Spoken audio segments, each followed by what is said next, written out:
Welcome back to Awakened Exchanges. I'm your host, Jay Rich, and this is our second holiday episode of 2020. This whole month, I'm focusing on fun things that bring me, and hopefully you, joy. Our first episode was with Nick Hinton, and we had quite the fun conspiratorial talk. I took a bit of a swing in passions for this week and went to Fantasy Sports. I've been a fan of them since I first saw them emerging during my freshman year of college, which, if you must know, was the 99-2000 school year.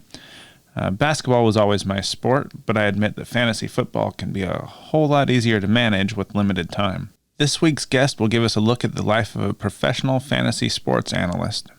I'm still trying to lock in the last few guests for this month, but if everything goes as planned, we should still have a very special Christmas Eve episode. Stay tuned for more information. I spent all of last month doing my best to be grateful for everything that presented itself in my life. It seems like that should be an easy thing to do, but it's even easier to get bogged down in the everyday drudgery, especially as we endure more lockdowns and socially distanced holidays. I've been battling to keep the guests I have already scheduled, as well as trying to build our audience and expand our reach. Not surprisingly, the holidays haven't made it any easier to lock in guests. I'm continuing to do my best to assure that we don't go quiet and keep this podcast building its momentum instead of sliding backwards, but this is where I need your help. We've gotten nothing but positive reviews, but there's just not nearly as many of them as our downloads would have you believe. I want to hear back from you, yes, you specifically, and find out what we can do to help spread the word. Do you know of a guest you'd like to hear and would like to put us in touch with? Do you want some stickers to share with friends? What would get you more invested and excited to hear from us each week? I am doing this for the audience, and your excitement is extremely contagious. I want to hear from you so together we can build this into a show that you're as excited to see in your feed come Thursday morning as I am to put it there for you. We're in this world together, and I hope that we can use this feedback loop as our way to amplify our creative energies and make this podcast, if not the world, a little more fun and accessible. I hope you're all even a fraction as grateful to be listening as I am to have you here. Let's accentuate the positive and remember to be grateful every day. I'm most definitely grateful for this week's guest, Andrew Wiggins. He's probably most known for his work on Establish the Run, the year-round, highest quality fantasy sports analysis.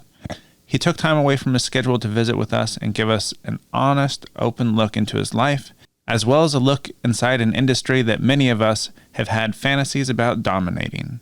He talks a lot about recognizing our luck and remembering to be grateful for the wins as well as the losses, as we roll with the punches thrown through life. Andrew was a pleasure to speak with, and he seems like a genuinely gregarious individual. I hope you enjoy this conversation as much as I did. Before we get to the interview, here's a brief rundown of our sponsors. As always, I want to thank all of you personally for your support. Just listening and sharing this podcast with your friends gives me a reason to keep providing the best content that I can. If you have the means and would like to contribute personally, please don't forget about our Patreon page, where you will get access to exclusive content and deals just for our dedicated fans. There are already 3 bonus videos available as I record this, and more are on the way. As for our other sponsors, Awakened Vapes was the first of the Awakened brands and has been helping you modulate your high with CBD-only, high-terpene vape products since 2019. Genesis Pharms has been making the highest quality medicinal RSO among many other amazing products, starting with the medical community back before 2010. And last but not least, the Caramel Corn Company, bringing you caramel corn the way it was meant to be. And remember, if you enjoy this podcast, please subscribe to us on YouTube, Spotify, or wherever you're listening. Also, please leave us a 5-star review on Apple Podcasts. I know every podcast says it, but that's because it really does help spread the word and visibility. You can also support us on Patreon or connect with us on the social media of your choice. We are at Awakened Exchanges on Facebook and Instagram, and at Awaken Exchanges on Twitter. All right now, stay tuned, and thank you for listening to Awakened Exchanges.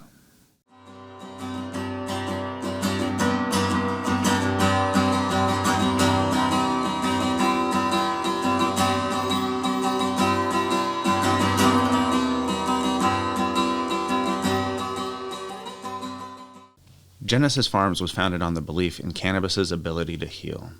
Genesis Pharms is more than a brand. They're a compassionate community of like-minded folks that generate top-quality cannabis products made with love and care. Community outreach is always on their mind, and their partnerships with Grow for Vets and Parents for Pot was just a beginning to what they hope to accomplish in the coming years. You can find their products on the best dispensary shelves across the state of Oregon. Their RSO is the most consistent quality in the state, their tinctures are second to none, and their personal massage oil will have you and your partner both coming back for more. Find them on Facebook, Instagram, and ask for them in your local dispensary today. Don't forget to listen to Sean's interview right here on Awakened Exchanges soon. Our new sponsor is the Caramel Corn Company. Caramel corn the way it was meant to be. Made from premium ingredients in small, handcrafted batches and completely gluten-free. The flavors include original, roasted cashew, salted almond, mixed nut, white morsel macadamia, spicy sriracha, peanut butter, butterscotch, and my personal favorites, raspberry caramel apple and chocolate drizzle. I can't say enough how delicious this caramel corn is. I wouldn't buy it from any other source. You can find Caramel Corn Company products for sale at Portland area Market of Choice locations, and when it gets stocked back up, maybe it'll be online again. Visit www.caramelcorncompany.com and get more information today. Remember, buying local supports small businesses and keeps your money building your community. Last but not least, Awakened Vapes has been bringing you some of the highest quality CBD vape pens since ringing in the new year of 2019. I became passionate about cannabis after a car wreck left me with major migraines, and no modern medical pills helped alleviate the symptoms. After having tried cannabis a handful of times in high school and college, it was actually a doctor's recommendation that led me to give it another try. Only then did I realize that we'd all been at least a little misled about the health benefits of this amazing plant. And despite an unexpected break because of the vape ban and then a global health crisis, the business is stronger than ever, and we invite you to check out our updated website today. We are still offering our 3 varieties with new and improved terpene formulations for enhanced flavor to go along with that custom blended terpene effect. Check back at www.awakenedvapes.com and be the first online orders of our high-demand Delta 8 cartridges coming in stock here soon. Use the coupon code PODCAST20 at checkout all this month for 20% off your entire order. That's PODCAST20 for 20% off.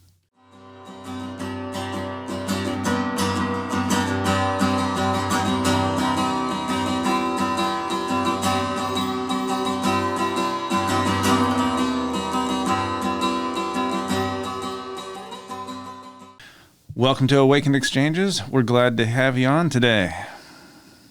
Yeah, thanks. Happy to be here. So for those in the audience that may be unfamiliar with you, why don't you tell us your name and a little bit about what you do? Yeah, my name's Andrew Wiggins, and I guess it depends who's asking. I could be a professional gambler or I could be an entrepreneur. Reality, maybe a little bit of both. You know, over the years, it's kind of ebbed and flowed. Right now, pretty close to 50-50, but kind of trending in the direction of more on the business side. So how did you first get involved with professional gambling and the fantasy sports side? Yeah, well, I first started off with poker. I mean, going back to really the poker boom in like 2003 when I was in college. Chris Moneymaker won the main event, and that was on ESPN, and poker was booming. So I got into playing poker in college, and during that time, my friend and I started a business that was kind of similar to what we're doing with Establish a Run, where we were teaching people how to get better at poker. Establish a Run, we're teaching people how to get better at fantasy sports. So at the time, we were recording a screencast, and when we were playing online poker, and then we would commentate our thought process, and we would put that up for subscribers, and they would pay a monthly fee. So playing poker was doing that, and then as that grew, I played less poker and focused more on the business, and then basically it's been so long now, the years, the government at one point shut down online poker. The law that took down online poker had a carve out for fantasy sports in it. So now you could gamble on fantasy sports. However, there had to be 1 day fantasy sports contest. And that's where DraftKings and FanDuel and all of these sites came about. So we knew about that. And at the time we started a site similar to what DraftKings and FanDuel are. It was called Draft Day. Okay. Didn't work out in the end. It turned out you had to raise, maybe billions of dollars. I think DraftKings ended up raising about $2 billion. We just, that wasn't really our skill set, but we did that for about 4 years. It was a great learning experience. While I was running it, I realized that people were making a lot of money doing it. So when we sold the business, I started playing professionally. So that was around 2013, 2014. Been playing professionally since then. And then we started to establish the run last year with just football, where we were teaching people how to play football, and we've since added basketball. So that's kind of a quick recap of the last 20 years of my life for you. So you got started with the poker, right? Yep. Very big into that as well. It was just after college for me when Moneymaker was making it big and all the home games and stuff started. What do you remember about that? What got you sucked in? Well, I was playing in high school with friends, and I loved it. I just got the bug right away. So I was going to the library and checking out books. I mean, it's just funny looking back on how different things were back then. So I'm reading all the books, David Sklansky, all those ones, but they were mostly geared. Yeah, exactly. They were mostly geared to limit poker back then, because No Limit was just starting to catch on. There was the Doyle Brunson Super System book. That was the big one on No Limit Hold'em.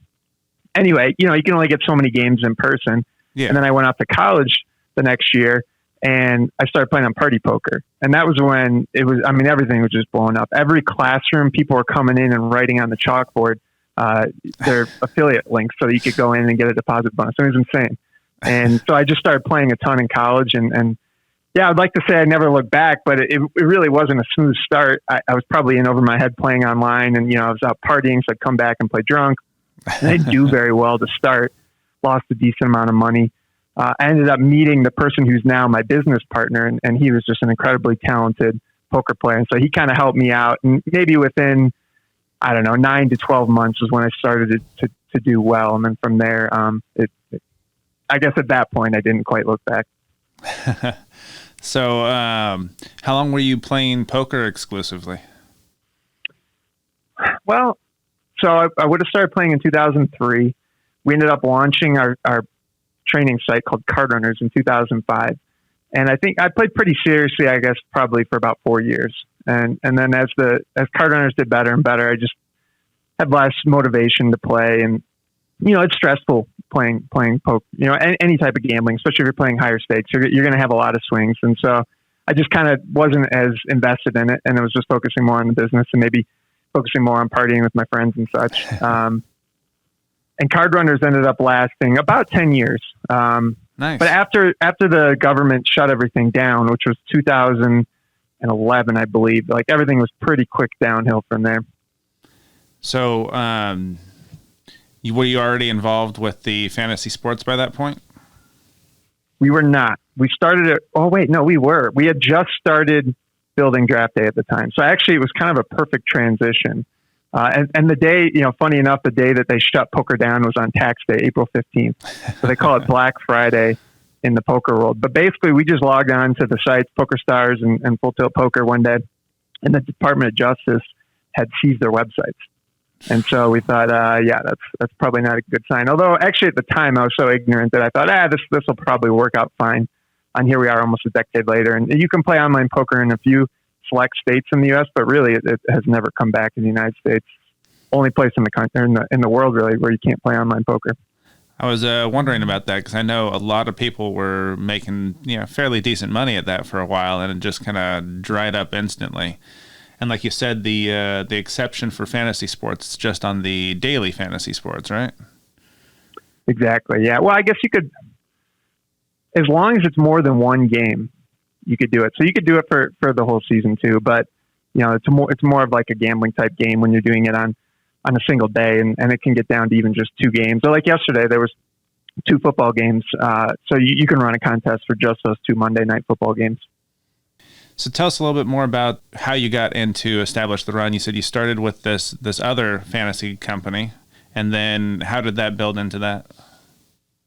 Yeah, so they were completely unrelated. The site Draft Day, where we were running games, it ended up we just were losing money, and we weren't going to be able to go out and raise enough and compete with DraftKings. I think at the time they had just closed a $120 million raise, and we thought, okay, it's pretty much game over for us. We had raised about $3 million at the time, and we were running out of cash and didn't have a lot of leads to raise anymore. So we sold it for what we could, which wasn't much, but somebody else took it on. And from there, that's when I just started playing full time. And so fast forward till last year, I mean, we had always talked about maybe doing another business in the space, especially with sports gambling coming online across the country that gives some opportunities, and it gave the sites more funding. I mean, there was a stretch where DraftKings and FanDuel maybe weren't going to make it because the government was going after them, and they were calling it gambling, and they're trying to shut it down. So there are a bunch of attorney generals across the country going at them. So I've had my share of fights with the government, trying to put me out of work basically over the years. But once that basically they repealed an old law, the Supreme Court did, that allowed sports betting to occur everywhere. And when that happened, we knew we were in good shape, and DraftKings was able to go out and raise a bunch more money, and they've since gone public. They've got like a 15 or $20 billion market cap at this point, bigger than a lot of the other casinos like MGM and such, which is pretty wild to think about. That is. But so we started this site, Establish a Run, where we're just selling information about how to analyze football. That's really where we started. My business partner, the guy that I started Cardinals with, Taylor KB, who I've been working with forever, me and him teamed up with two other guys that are just incredibly good fantasy analysts, and they had a big following on Twitter. And it was a great match because they can put out insanely good information, and we could help on the business side. I help on the content side a little bit too, so I kind of get the best of both worlds. And just start putting out as much high quality football content as we could. And as the company has grown over the last year and a half or so, we knew eventually we wanted to get into basketball. So we brought on some other guys that we thought were top notch basketball analysts, and we weren't planning on having the restart season due to COVID, but that kind of happened. And so we got out a limited product for that. And now, it's short turnaround, but the regular season's starting again in 2 weeks. So we're ramping up everything. Yeah. So we didn't get to accomplish everything we wanted to in the off season. Of course, we had a lot of plans, but we're feeling pretty good about the product we're going to put out. So I'm excited for the season to get going. So before you started back and established the Run, I assume you were still playing fantasy sports. Were you focused more on basketball or football personally? I prefer basketball, but there's more action in football, at least on a given slate. You're turning the money over more in basketball because there's so many, it's every day for 6, 7, 8 months. Whereas football, you're getting like 22 different slates, maybe some more if you're playing some of the smaller slates. But yeah, I would play both. I think I've always been better at basketball, but I've had quite a bit of success in football as well. And it's just because you have more casual players coming in. The biggest problem with football is that there's a lot of good information out there. Similar to Establish a Run, there's other sites, and you have an entire week to process the information. So it's not that hard for people to say, join our site and read our content. And by the time Sunday morning rolls around, they're going to have a pretty darn good team. So the edges are a little bit thinner, but you get some more casual guys. So it kind of balances out. Whereas in basketball, you'll have information changing. LeBron gets ruled out a few minutes before the game starts. Well, that changes the entire team. Now you have a bunch of players on the team that are going to do much better. So the salaries are not efficient. So you're looking to get those guys that are underpriced. So you got to be able to think quicker and kind of make your own decisions more in basketball, which is great, but you have more of a hardcore audience. So it's a give and take. So do you do any full season stuff, or are you strictly single game? I play the full season leagues with my friends that we've been playing for 20 years. Yeah, so plenty of shit talking goes on there and pride and such, but not so much on the money side. And as I've done better in DFS and I focus more on that, I've kind of put less time into the season long stuff, and so I get a lot of crap from my friends because I haven't done as well as I should in those recently. And they're like, "Hey, man, aren't you a pro? How are you not making the playoffs in football this year?" Well, yeah, when you're not spending any time on there's a little bit of a difference, I'm sure. Yeah, absolutely. I had some bad luck on the injury front this year too. I mean, it was a crazy year with COVID, and expecting the same with basketball, unfortunately. Yeah, I'm kind of surprised we've actually managed to have a fairly full sports season with either one. So, well, we joke, with the NFL because they're running all these tests, and somehow nobody's ever positive on Sunday morning. I don't know. I don't know if they're giving them pregnancy tests out there or what. And then you get Monday morning, you get like 50 guys that have been playing in the games the previous day. All of a sudden they're positive. So hopefully there's a book written on it at some point, because it seems like there's some funny business going on there. But you know what? Kudos to them for getting us to this point in the season. And nobody's gotten seriously hurt from the COVID that I'm aware of, the players or the people on the coaching staff. So I think, it's worked out about as well as you could have hoped.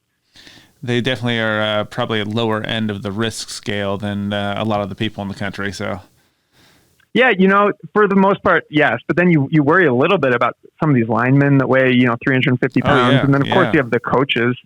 And we saw, like with Denver recently, all the quarterbacks were together in a room. And so they all had exposure, and then Denver didn't have a quarterback. I'm kind of surprised we didn't see more of that when, people are inside watching film together. I thought maybe entire quarterback rooms would get wiped out a handful of times this year, but so far only once. So fingers crossed that it stays at that. So I was actually curious about what your biggest win was. Biggest win. Well, I've come so they run what they call Millie Makers in daily fantasy, where they're paying out $1 million to person. Years ago, there was only a handful of them. They were special events, and now they run sometimes multiple ones a week. And they also run what they call live finals, where you you win your way into a contest that has less people, maybe 150 or 200 people, and it still has really huge payouts. And that's kind of the easiest way to make easiest in quotes. It's hard to get that seat, and then you're playing against the best players, but much easier than beating, say, 40,000 people in the field. Yeah. So I've come close a bunch of times, and I took second in one of the basketball finals for $250K. Wow. And what ended up happening was the team that beat me actually had Russell Westbrook, who at the time was credited with a triple-double. And with DraftKings scoring, you get a bonus, an extra 3 points if your player gets a triple-double. And I lost to him by, I think, 1.5 points. First thing next morning, they decided that one of the rebounds was a phantom rebound. He did not, in fact, have a triple-double. Of course, at that point, the games have already been paid out. There's nothing I can do about it. But that's kind of my story about coming close to winning $1 million. Oh, man, that's got to be a little bit heartbreaking. Yeah, absolutely. I mean, you kind of learn to deal with that type of stuff because when you're playing these games, I mean, look, if Westbrook doesn't have that rebound, he knows he doesn't have it. He probably would have found a way to get another rebound, right? So they go both ways. Yeah, absolutely. So what do you consider your worst loss then? Ooh, that's a good question. I mean, I've had some bad days for sure. And in football, you're putting out more money because it's those 22 slates. So it's a lot more than I would have out in a given day of basketball, for instance. And in the old days, you could hedge out your action a lot more because the games were softer. There weren't as many good players. You didn't have to have the absolute best team and everything. So you could make some swaps. So one guy, so you have more coverage of players. But as the games have gotten more difficult, there really isn't room to do that. You kind of have to put out what you think is the best team, so you're less hedged out, and your swings can be bigger. So if you go into a football weekend now and you lose 75%, it can hurt pretty bad. Now, I've been scaling down my action. This was what I think I probably peaked with the amount of action I was putting out maybe 3 years ago or maybe 4. And so I keep ratcheting down, whereas 5 years ago, I would never have a day where I lost 75%. And now I can. But I'm playing less. But that doesn't mean it stings any less. Sundays can be pretty brutal days when sometimes you just know right away that you're going to lose like everything you put into play. Like, 10 minutes into the games, like nothing's going your way.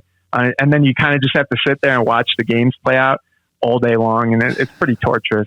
So I've tried to play less and less just so that I'm not living through that pain all day on Sunday. Is there any lessons you've taken to learn from those losses? Or like you said, you're ratcheting back a little bit, or is there just go with the flow? Yeah, I think gambling's been an incredible teacher. Probably the most important thing is just trying to get a better understanding of how variance works and just how, I think most people in everyday life don't understand how much luck goes into everything and how just the smallest things can change things immensely.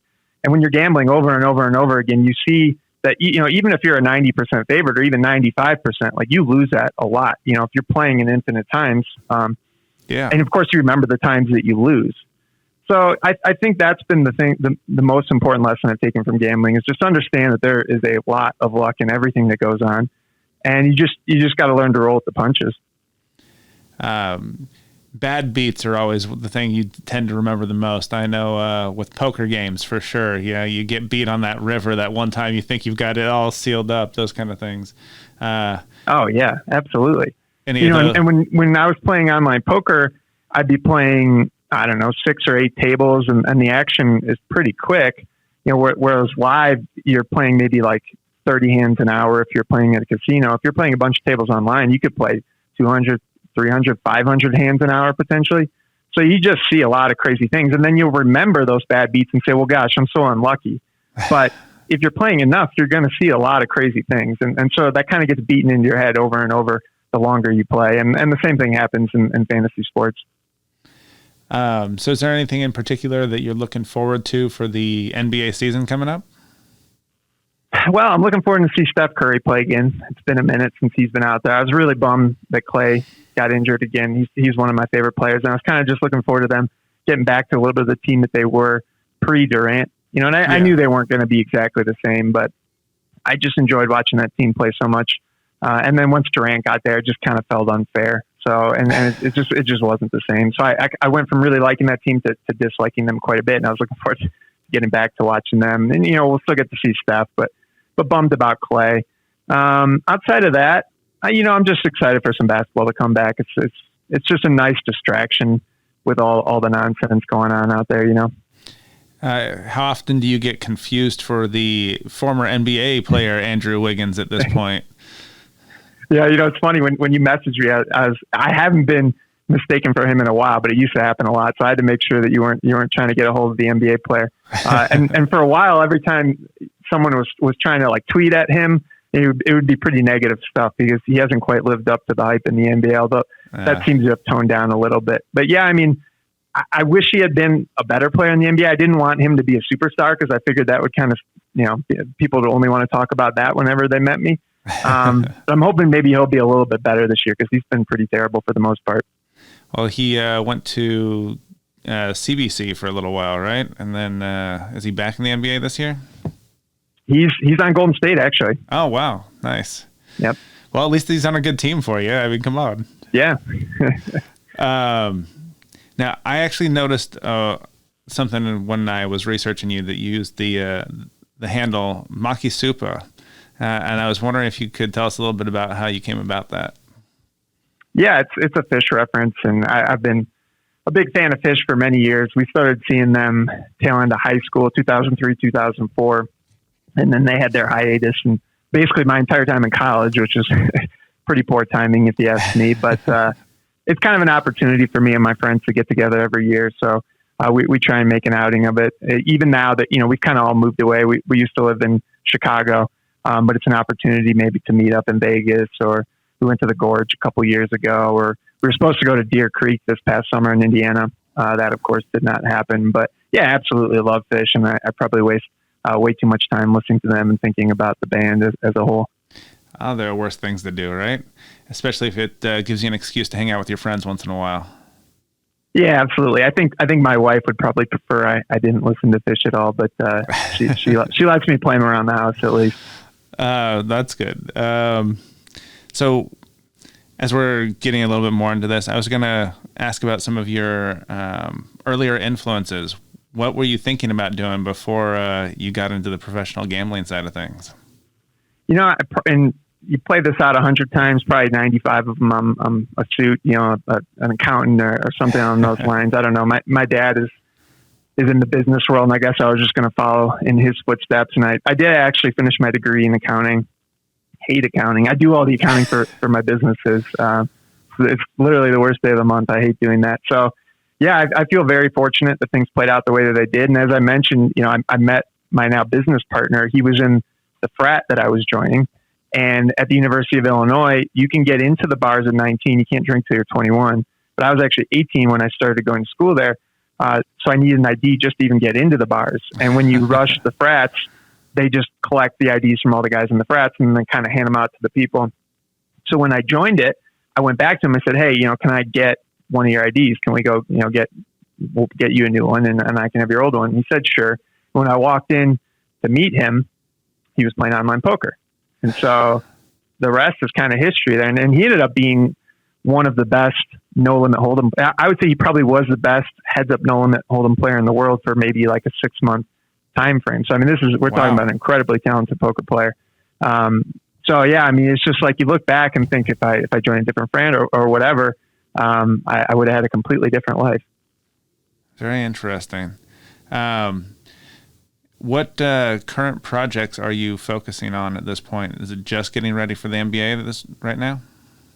Well, my wife and I just had a daughter, so that's kind of the main project we're working on right now. Thanks. And we have a son who's a little over a year and a half, so it's a bit chaotic at home right now. Our daughter Willow is she'll be a month old in a couple days here. Wow. So yeah. So that's been fantastic. But not getting a lot of sleep, and then on top of that, we're in the middle of football season, and we're trying to get this NBA product launched. So it's been crazy, but it's been fun. So I guess on a business standpoint, it's just the main focus is getting this NBA product rolled out, and we are adding a bunch of features from the restart projections and such. And so just trying to get that in order. And then once, the NBA season starts rolling, it's, those are the games that are every day, and we're putting up content every day. So it's going to be kind of a little bit overwhelming probably, but I'm looking forward to it. And what's the biggest challenge that you guys have had to overcome in this last year? I mean, it's got to be COVID, right? Nobody really saw that one coming, and it's completely upended everything. Has it changed how much business you guys have been doing? Not really. We've been really lucky because the sports have all ended up playing. Of course, they were suspended, but we weren't running the NBA product at the time, and I was playing, but I didn't. It was fine. I could just take a break, and it was kind of nice to not gamble at all for 6 months or whatever it was.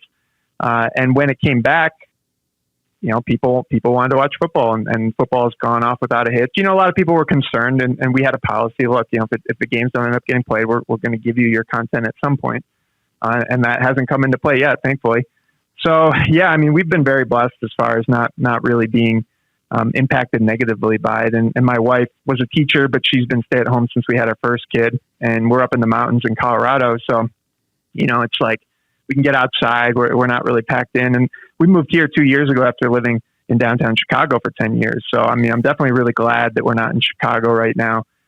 They weren't even letting people go to the parks for a while. I don't know what the current status is, but my friends back home with kids, they're pulling their hair out with the kids just bouncing off the walls. And yeah, so, I mean, it's been a crazy year for sure. Hopefully we're getting towards the end here. And at the end of the day, I'm just trying to use it as a reset, just to make sure that I remind myself of all the things that I need to be thankful of, and try and instill some better habits.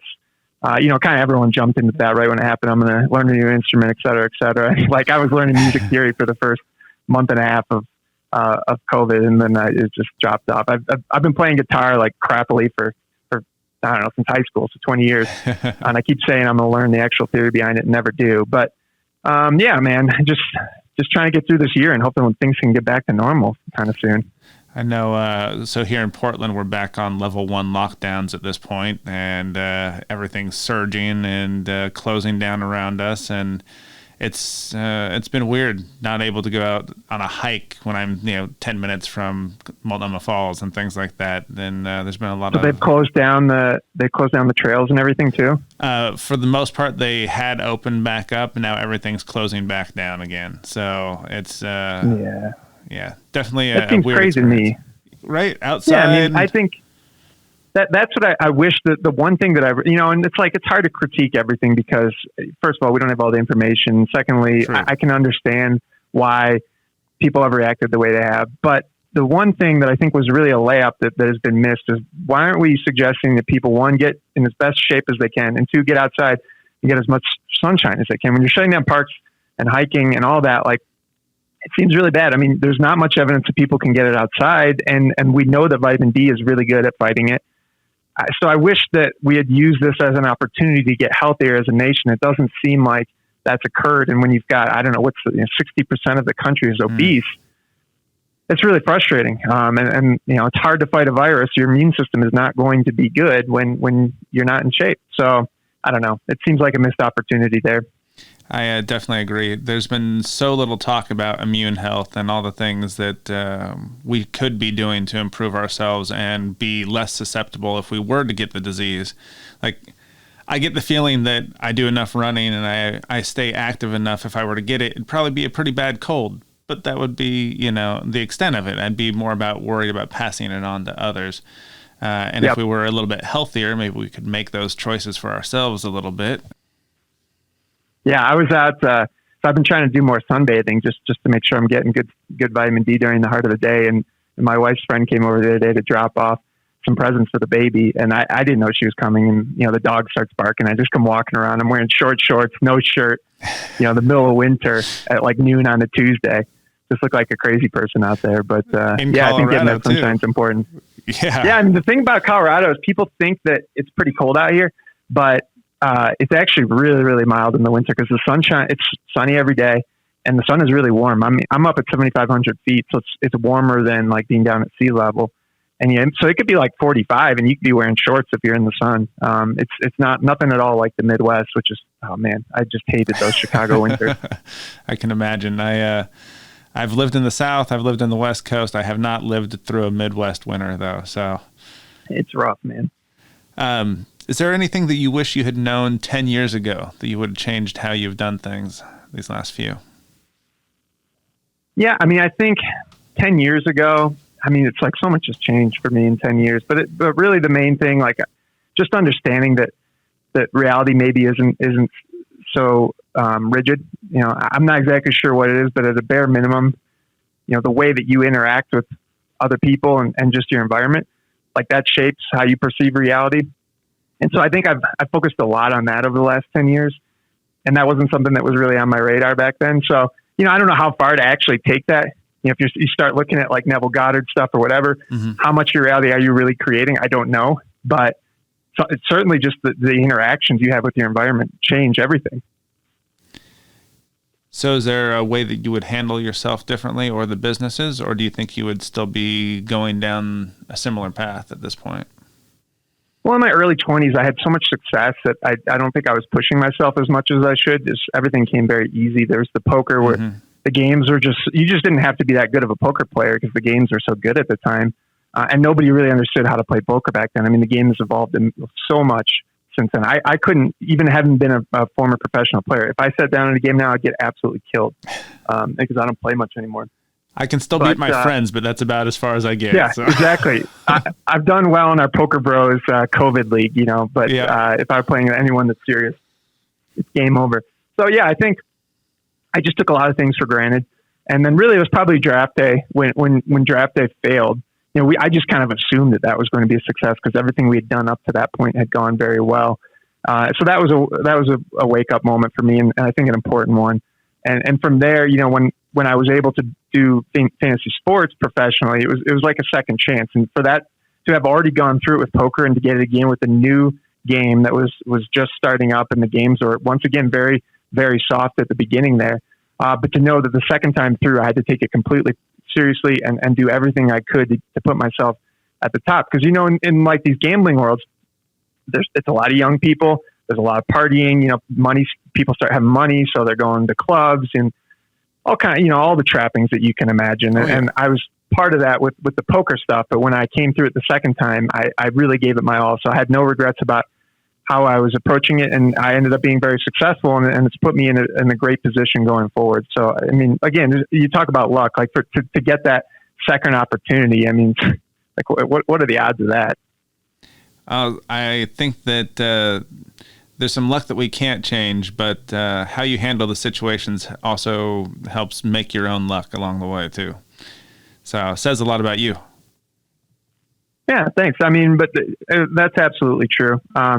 But yeah, still a lot of things have gone my way. So, and even to be able to come to those realizations, I've had time to explore a lot of ideas and different things that I think have helped me come to this point. And again, it's just to have that path. Whereas, maybe if I'm working 60 hours a week for a Big Four accounting firm, yeah, it would be interesting to kind of peek through the door of that alternate universe and see what my life is like there. It's, I think, quite a bit different than the one I'm living right now.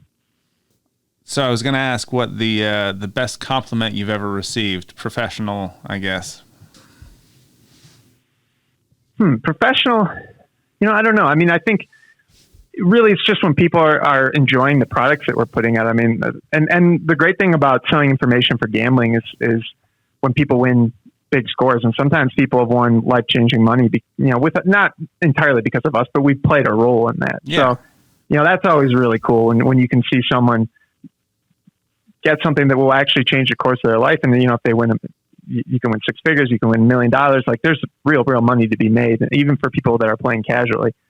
So that's pretty cool. And I think on a personal level, my in-laws were here for a month this past month, and when they were leaving, they were just telling my wife and I that, of course, it's a grain of salt because you're in-laws, but they're telling us that they thought we were doing a really great job raising the kids. And to me, that I think is the most important thing that I'm focusing on right now, just trying to be a good dad and just be present with the people around me.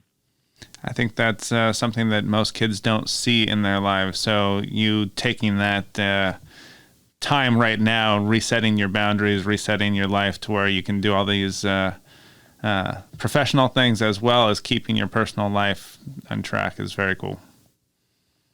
Yeah, I mean, it's a struggle, of course. This Twitter, I'm trying to break my Twitter addiction, and it's bad. It's like, I can go a few days sometimes without using it, but then I'm always saying, well, I need it for work, which I do. And so you start making these excuses, and you just, you end up, God, if you're tracking the time I spend on Twitter, I'm sure there's plenty of days where it's like 3, 4 hours, 5 hours. I don't know. I finally got to the point with my phone where I deleted the app, and so then I'm just going in and typing it into my browser, right? So now I've gone into the parental settings, and I've banned Twitter from my phone. So that's actually helped. I've not been able to go on Twitter on my phone for a while. But it's bad, man. You just, and I've been trying to read more, and I'm doing a reading bet with one of my buddies right now, where basically we just have to read half an hour a day. And if you don't, in the end, you got to pay the other guy a couple $100. But it's amazing, you change that time you're spending on Twitter just aimlessly scrolling to actually reading books. And it's like, I've read 2 books in the last 10 days, and I hadn't read a book in 6 months. And it's like, man, I can spend my time better than on Twitter. I know that for certain. I had a period where I was reading, 3 or 5 books a week. And now I get maybe 3 or 5 a year. And I feel you there. It's definitely a change in habits. Is there something that you like to geek out about, something you like to read or really catches your interest?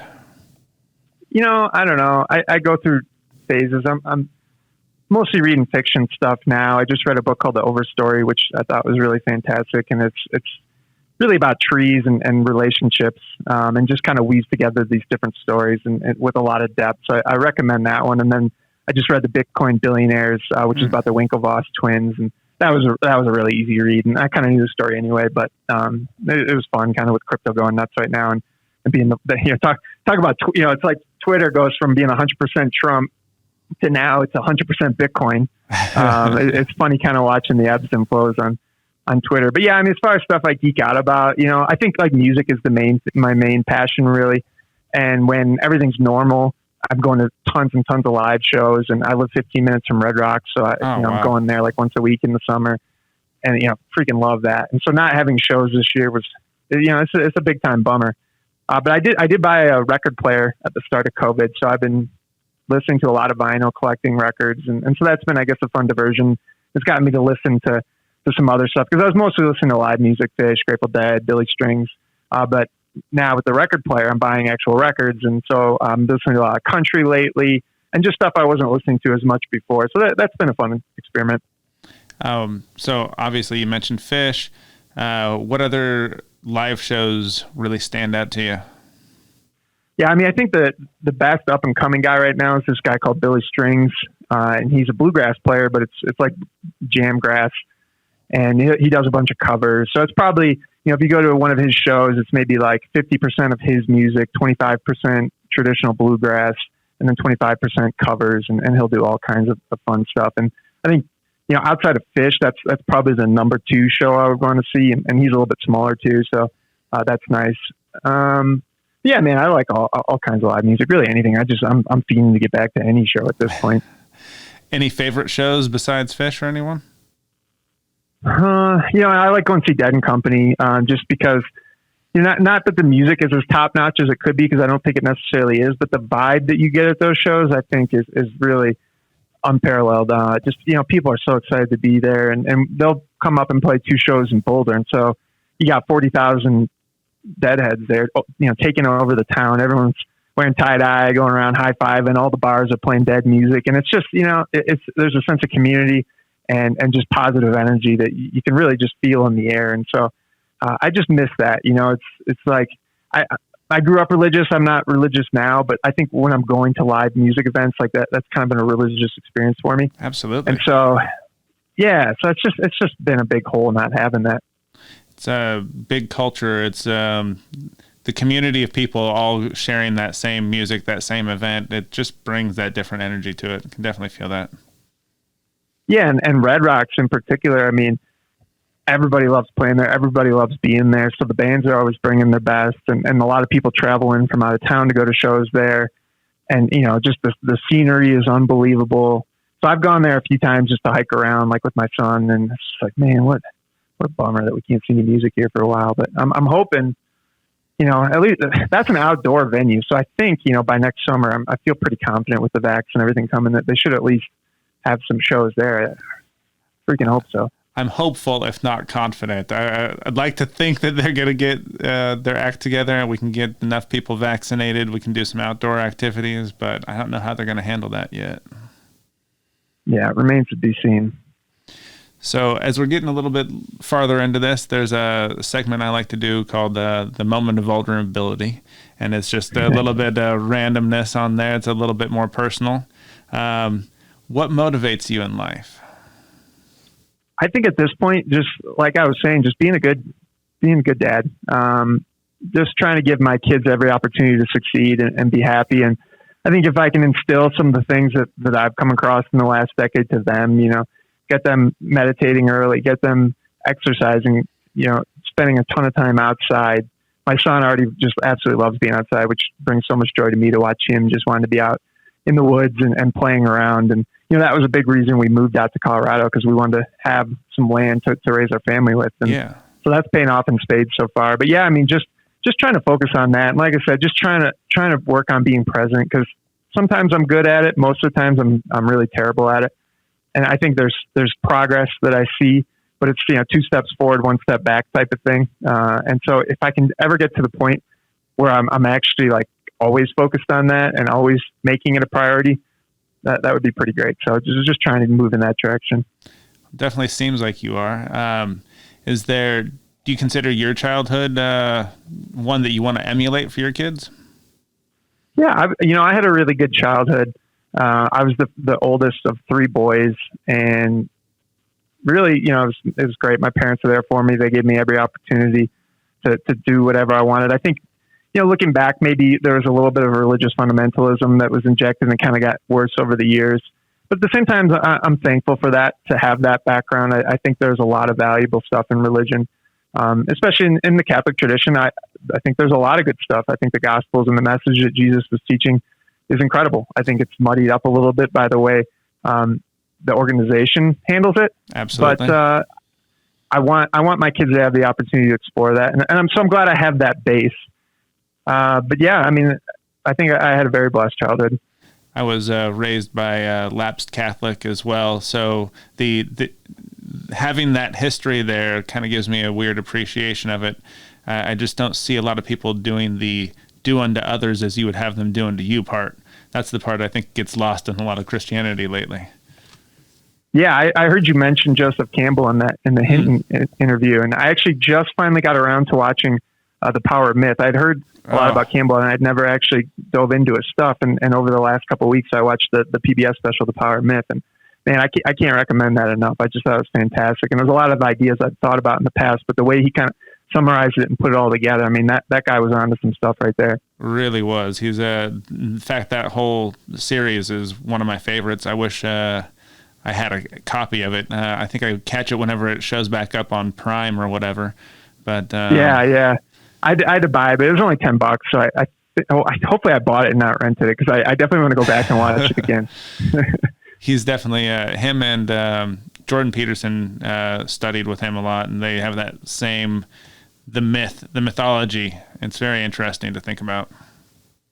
Yeah, Jordan Peterson. I've obviously I've heard interviews of him. I didn't read his book. I read the Blinkist of it, which probably lost some of it. But my dad really liked that book, and which is funny because I actually don't agree with my dad on a lot of philosophical stuff. But Peterson, I think he really gets a bad rap from what I've gathered. I don't I think the people that are really hating on him aren't actually listening to what he's saying, which I guess is a pretty common thing that occurs in today's society. But man, I know he's got a new book coming out. I mean, what's the deal with him? He had the drug issues. I mean, hopefully he's doing all right. It seemed like he hit some pretty hard times there for a while. So from my understanding, the book is a follow-up on the 12 Rules of Life book. His wife was diagnosed with terminal cancer, which she has somehow managed to beat. During that, he was put on some, I want to say like benzodiazepine kind of stuff, and had an adverse reaction that basically he's been spending 1.5 years or something trying to get out of. Most of the people got upset with him. I want to say it's because of him trying to talk about a law that was going into effect in Canada, which would regulate how people were allowed to speak about other people. So he was talking about it in terms of fascism, whereas people portrayed it as transphobia. Yeah. And so he was trying to get people to think larger term, bigger scale, zoom out a little bit, and you're controlling what people are saying. But everybody was so concerned about which pronouns they were using that the message gets lost. Yeah, and I think even beyond that, I mean, they just kind of attacked everything he was saying, and they would just try and turn it into sound bites. But I heard him, on Rogan a few times and some long form interviews, and I just don't think that he was getting a fair shake and everything there. Agreed. So you told me what motivates you. So what scares you in life? Well, I think, and I hate to keep going back to like the dad and the kids and stuff, but really, I've lived a pretty full life, and I don't know, I'm not so concerned about what would happen to me at this point. It's really, I would just be concerned, like, would something bad happen to my kids? Because that's one of the things about being a parent is that a lot of it's out of your control, and you can just see how quickly something could go awry. And so, I mean, the thought will cross my mind at times, where where the kids almost like tumble down a hill or something, and you grab them at the last second. You're like, geez, what if I hadn't been right there? And then he goes down and whacks his head really hard or something. So those are the types of thoughts. And I guess if something did happen to me, what type of impact that would have on the people around me. But I don't know. Yeah, I just like I said earlier, I try and just roll with the punches. So I'm not too worried about the things that come down the pipeline.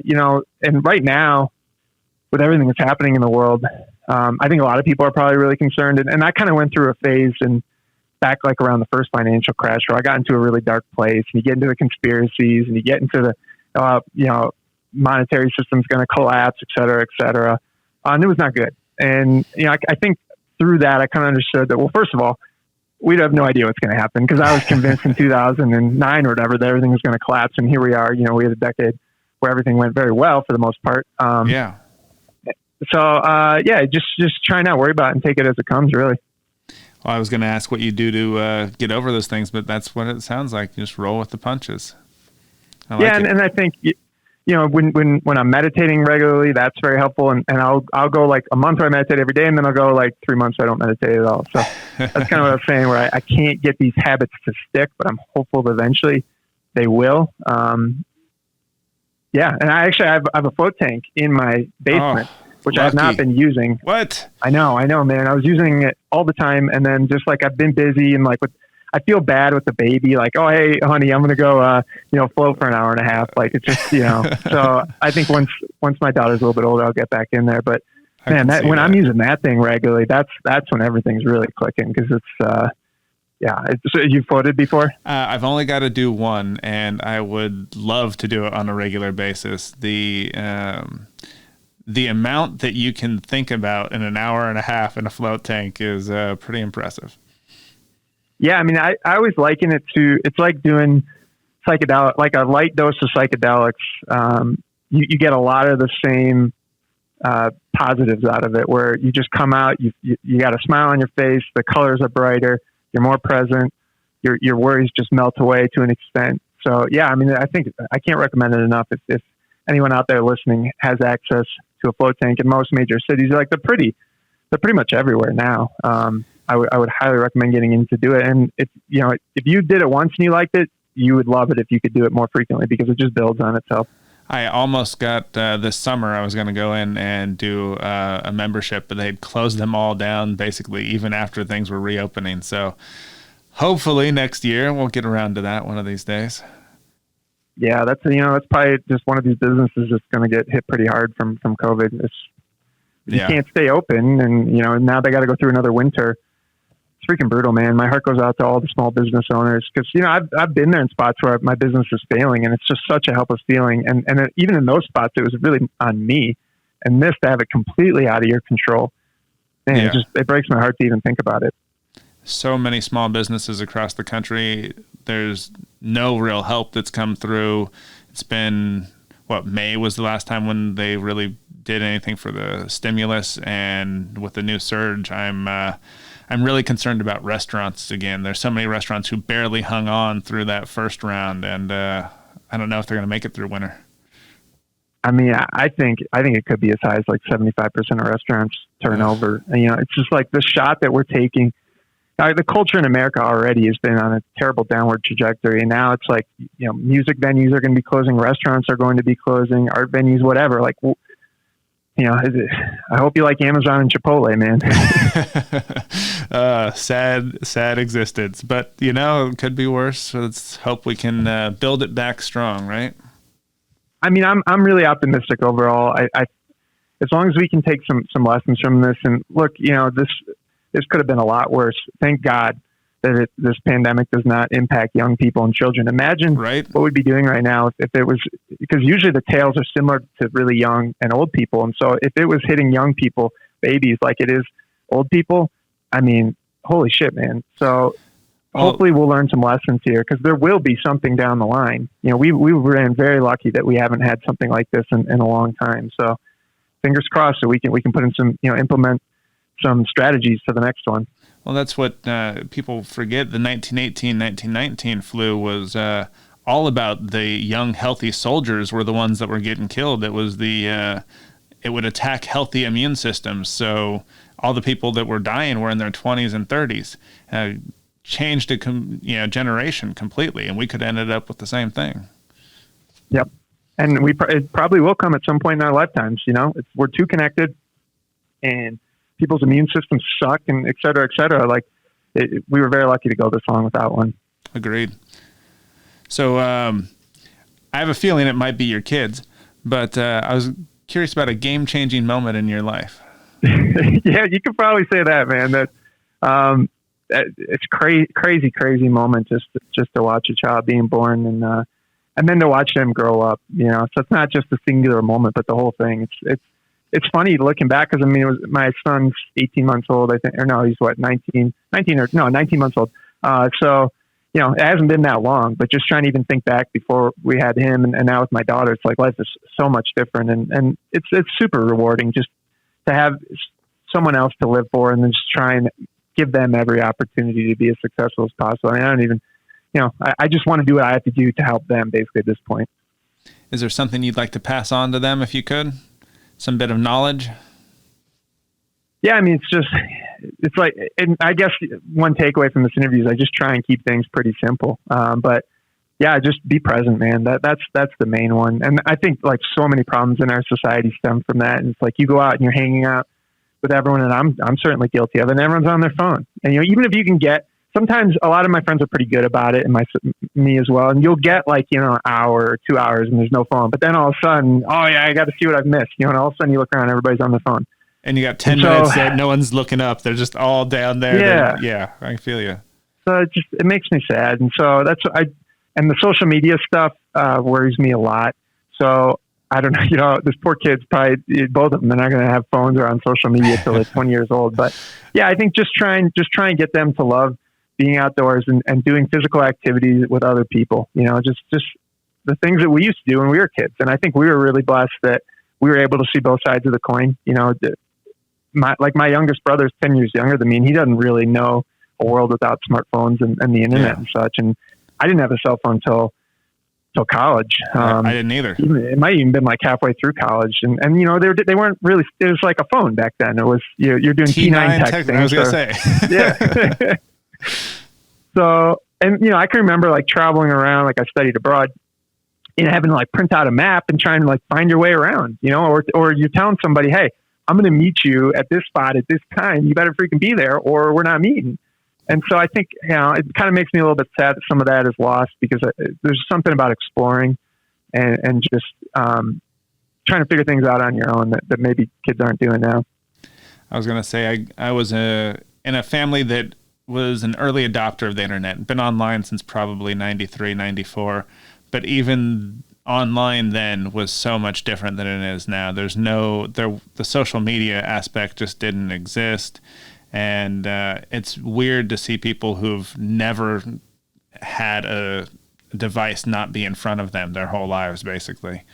It's yeah. We had AOL. I can remember like going like finding the Sports Illustrated pictures and then watching them like slowly download across the screen. Like load up bit by bit. 30 seconds for a JPEG. I mean, come on. Exactly.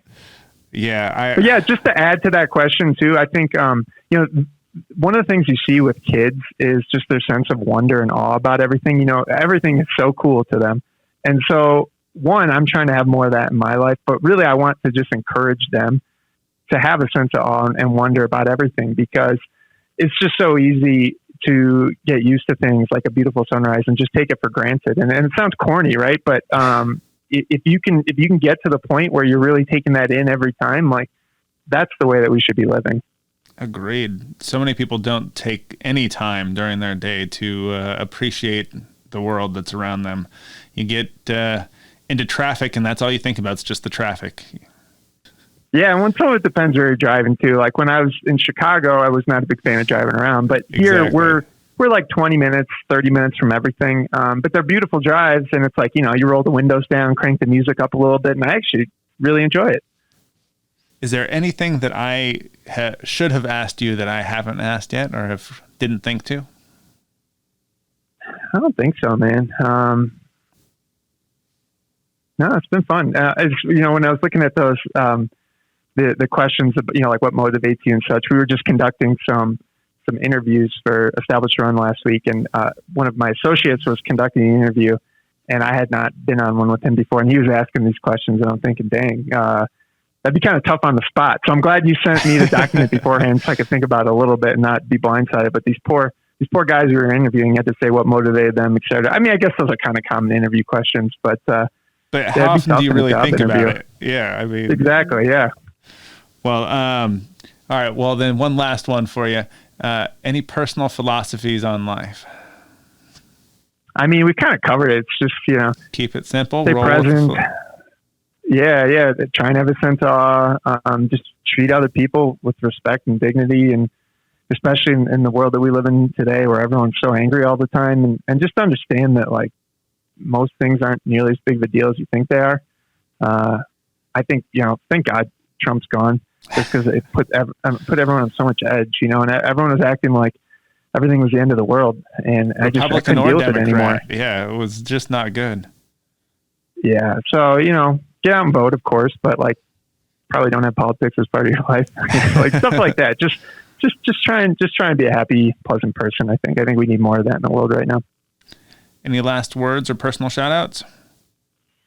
No, I mean, if you guys are interested in fantasy sports, you can come over to Establish a Run. Twitter, I'm at Andrew Wiggins. Don't really tweet a whole lot, but if you want to send me a DM or anything, they're open. I'm happy to chat. And thanks for listening. Thank you for coming on today. We really appreciate having you. Yeah, it's fun. Thanks for having me.